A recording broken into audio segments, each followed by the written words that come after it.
Welcome to our channel. Today we how to update Kia EV6 software with Kia Connect, full guide step by step clearly. To update the Kia EV6 software using Kia Connect, start by ensuring your vehicle is parked in a safe location. Check that your vehicle is connected to a stable Wi-Fi network. Open the Kia Connect app on your smartphone. Log into your account or create a new one if you haven't done so already. Select your Kia EV6 from the app's home screen. Tap on the Software Update option within the app. Your app will check for available software updates. If an update is available, you will see a notification indicating the size of the update. Ensure your vehicle is in a suitable state for the update, such as being in park mode.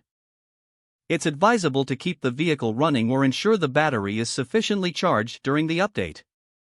Once ready, tap the download button on the app to begin the software update process. The app will download the update to your vehicle. After the download is complete, the app will prompt you to initiate the installation. Confirm that you want to proceed with the installation. The installation process will now begin on your vehicle's infotainment system. Follow any on-screen prompts to complete the installation. Do not turn off the vehicle or disconnect the Wi-Fi during this process. Once the installation is complete, the system may restart automatically. After the restart, check the app for confirmation that the software has been successfully updated. If everything is successful, you will receive a notification in the Kia Connect app indicating that your vehicle is now up to date. Your Kia EV6 is now equipped with the latest software features and enhancements. If the page does not load, refresh the browser or try again in a private or incognito window. Make sure you are using the correct email address, then retype it carefully to avoid small typos. If your password is not accepted, use the reset option and create a new strong password you can remember.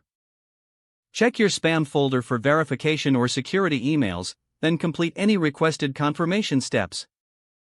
Enable two-factor authentication if available to improve account security and reduce unauthorized access risk.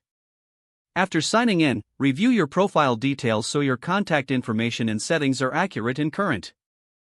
If you see an error message, note it down and try again after restarting your device and internet connection.